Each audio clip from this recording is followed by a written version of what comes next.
A visszaszámlálás elkezdődött, hamarosan újra döntünk. Van, aki a múltba réved, más azt mondja, a jövőt hozta. A városháza közben a személyeskedő civakodások színpada. Mi úgy látjuk, itt az ideje a jelennel foglalkozni. Ezért indulok a június 9-i önkormányzati választáson polgármesterjelöltként. Társaimmal abban hiszünk, hogy Aszód lehet élhető város. Aszód nem csak volt, és nem csak lesz, de ma is van.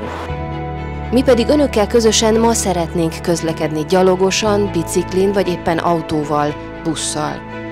Aszfaltos úton, száraz lábbal, lépcsőn és járdán egyaránt.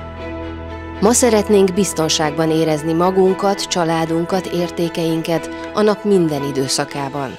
Ma szeretnénk rendezett, tiszta, zöld köztereken munkába indulni, bevásárolni vagy éppen sportolni, kikapcsolódni. Közlekedés, közbiztonság, rendezett és az aszódiakkal együttműködve felügyelt közterületek, a ráadás pedig a kommunikáció.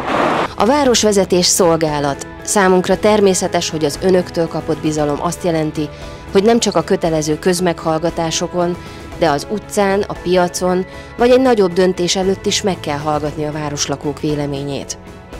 Élhető Aszód programunkhoz kérem az önök támogatását. Egy olyan kisvárost képzelünk el, amely a mainál jobb minőségű, emberközpontú élettere.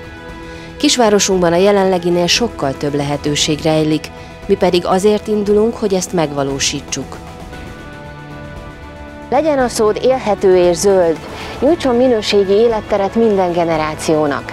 Ebben kérem, ehhez kérjük az önök támogatását. A következő hetekben részletesen bemutatjuk önöknek programunkat és csapatunk tagjait. Szóljon ön is hozzá, mondja el ön is, hogyan látja kisvárosunkat.